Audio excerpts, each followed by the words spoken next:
मैं इंडिया से एक ऑफिसर भेजना चाहती हूँ जो इस केस में आपकी मदद करेगा। I don't think that is necessary. Don't worry about that. उसके काम करने का तरीका सबसे अलग है। हिल पे गए बालांच। तू कौन है? Merciless assassin. Trained killer. A true patriot. अब ये फाइट तेरी मौत से दोस्तों 1971 के भारत पाकिस्तान वॉर का जिक्र आते ही हमारी नजरों के सामने अक्सर दो ही तस्वीरें सामने आती हैं। पहली तस्वीर सरहद को पाक सैनिकों की कब्र बनाते भारतीय जाबाजों की, और दूसरी तस्वीर दुश्मन के टैंकों व लड़ाकू विमानों को जमीन पर गिराते भारतीय लड़ाकू विमानों की। इन दोनों तस्वीरों के इतर 1971 के भारत पाक वॉर की एक तीसरी तस्वीर है, और ये तस्वीर है इंडियन नेवी की। जी हाँ दोस्तों, इस युद्ध में इंडियन नेवी पाकिस्तान पर बरस पड़ी थी। 1971 के वॉर में पाकिस्तान की कमर तोड़ने में इंडियन नेवी की भूमिका बेहद अहम पड़ रही थी। दोस्तों 1971 के भारत पाक वॉर में इंडियन नेवी ने पाकिस्तान नेवी को संभलने का मौका भी नहीं दिया था। पाकिस्तान नेवी इस वॉर के लिए खुद को तैयार करती इससे पहले इंडियन नेवी ने पाकिस्तान नेवी में तबाही मचानी शुरू कर दी थी।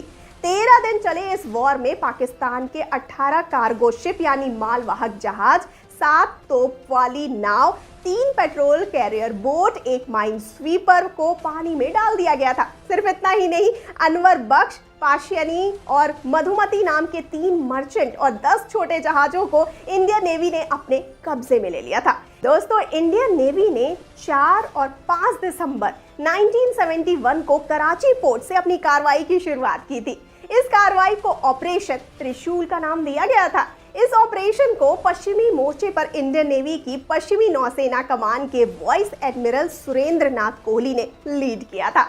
इस ऑपरेशन के तहत इंडियन नेवी ने कराची पोर्ट पर ओसो मिसाइल नावों से हमला किया था। इस हमले में ओसो मिसाइल नावों ने पाकिस्तान के ध्वंसक युद्धपोत यानी destroyer battleship PNS Khyber, PNS मुहाफिज और माइन स्वीप को पानी में डाल दिया था। इस हमले में पाकिस्तान नेवी का PNS शाहजहां बुरी तरह डैमेज किया गया था। दोस्तों ऑपरेशन त्रिशूल में इंडियन नेवी ने पाकिस्तान के मर्चेंट शिप्स के साथ फ्यूल स्टोरेज को भी डिस्ट्रॉय कर दिया था। इंडियन नेवी के इस ऑपरेशन त्रिशूल ने न केवल पाकिस्तान की आर्मी को बल्कि फाइनेंशियल तौर पर एक बहुत बड़ी चोट दी थी। दोस्तों आपको बता दें कि इंडियन नेवी ने पाकिस्तान को दूसरी चोट 8-9 दिसंबर 1971 को ऑपरेशन पायथन के जरिए दी।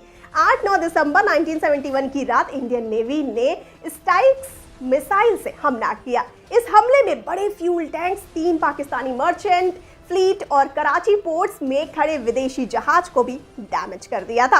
इंडियन नेवी ने दूसरा मोर्चा भारतीय ईस्टर्न नेवल कमांड यानी पूर्वी नेवल कमांड ने वाइस एडमिरल नीलकांत कृष्णन के लीड में बंगाल की खाड़ी से खोला था। वाइस एडमिरल नीलकांत कृष्ण ने बंगाल की खाड़ी में INS विक्रांत को तैनात कर पाकिस्तान के लिए बड़ा नौसैनिक अवरोध खड़ा कर दिया था।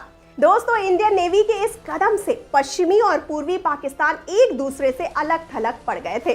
4 दिसंबर 1971 को एयरक्राफ्ट कैरियर INS विक्रांत उड़ान भरने वाले सी हॉक लड़ाकू बॉम्बर प्लान्स ने चटगांव यानी कॉक्स बाजार के साथ पूर्वी पाकिस्तान के कई कोस्टल सिटीज व कस्बों पर अटैक कर पाक सेना को तहस नहस कर दिया था।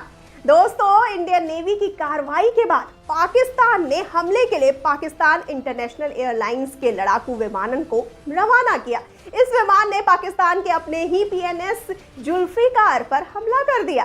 इस हमले में पाकिस्तान का PNS जुल्फिकार बुरी तरह से दोस्तों घायल हो गया था।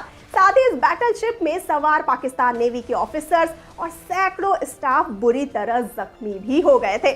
तो दोस्तों ये तो थे हमारे इंडिया के महत्वपूर्ण ऑपरेशंस। ऐसे ऑपरेशंस अगर पर्दे पर देखने को मिले ना तो हम काफी अच्छे से समझ पाएंगे, और ये टाइगर श्रॉफ की आने वाली फिल्म रैम्बो के जरिए मुमकिन हो सकता है।